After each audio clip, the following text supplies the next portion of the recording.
But now the quick turnaround here for the game.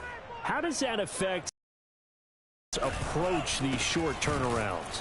Well, this is always factor into, how you're getting ready for the equally as important when you have the short turnaround. What is your injury situation? Are you losing key guys? And if so, how well have the backups prepared for this? Time to get them ready. They have to be ready before this week in order to play well in this game. On 2nd and 12, Tua. He's going to fire one deep left sideline. And this one is incomplete. Love the idea, love the concept, but you got to leave a little room on the sideline so he can fade into it when he makes the catch. That was thrown too close to it for the receiver to make a play. An incomplete pass on that last play, and that means they'll need to come up with something here on 3rd down. Let's make these babies cry.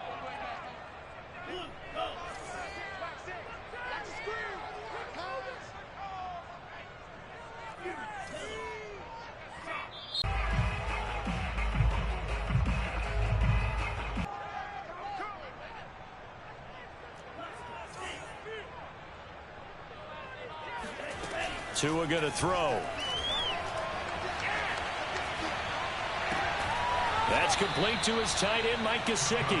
And he's going to come up a few yards short of the first. They get him to the ground at the 37. So on 4th down, the Dolphins' new punter for 2021, Michael Palardy, on to punt. As he's on to punt for the first time tonight.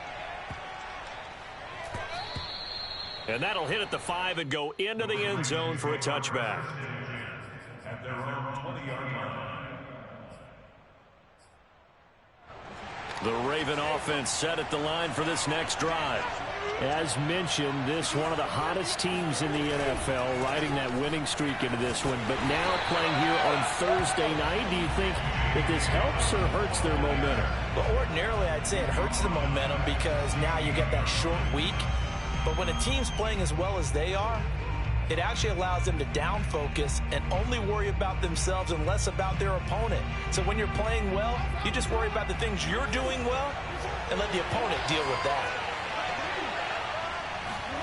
Throwing on 2nd and 14. Jackson. Flush to Jackson, hit, and he lost the football. And this is picked up by the Dolphins. Away with it, otherwise just giving up penalties and free plays for the offense. But I think you've got to do a combination of things. Chip it his timing at the line of scrimmage, have extra people in the territory for him.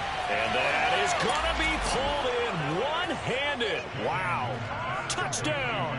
Well, for Lamar Jackson, we know all about how dangerous he is running the football, but he can really sling it as well, and he connects on a big one there. And as that ball was hanging in the air with the receiver streaking downfield to meet it, here in the stadium, you could just sense the crowd thinking, oh, no. And their worst fears weren't realized as that one turned into a long touchdown.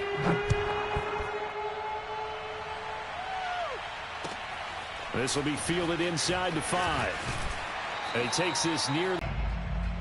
Coming up at the half, a reminder, we go back to Orlando to check in with Jonathan Coachman. He'll have a look back at our first half as well as a look ahead to what's coming up later this weekend.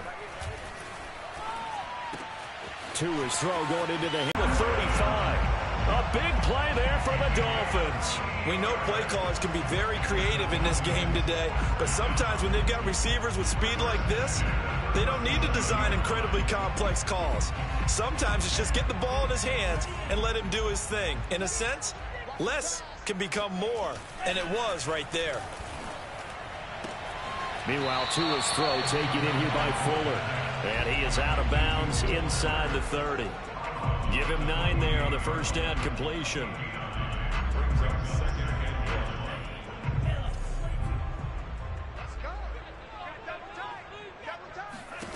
To throw again on 2nd down. Tua. And that one's going to be off target and incomplete. To this point, I've been impressed with the work defensively. They have not allowed a lot of receivers to run free. And there's another example, another incompletion.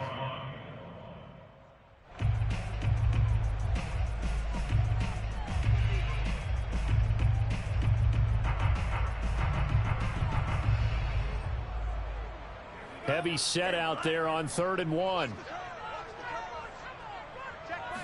Tua going to run the sneak. And boy, he is very close to a first down, but from where they're spotting that football, he's going to be a foot or so short. The Ravens going to use the second of their timeouts as they'll head to the sideline and talk over what to do next.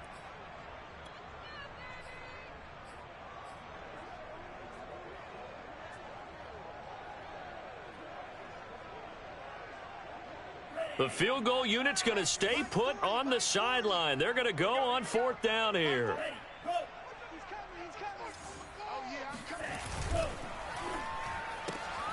He's got Fuller. And he's able to pick up the first down here before he goes down at the 26. And that's a big pickup of situation. And in this case, the offensive guys had the right play dialed up because defensively, you work on fourth down situations as well. And deflating for the defense. They can't get the stop here. And he's going to have just a couple here with a marker on the field as well. So some holding over on the left side of that O-line. And I know for the guys trying to move those big defensive people, they'd love for them to stay in one spot.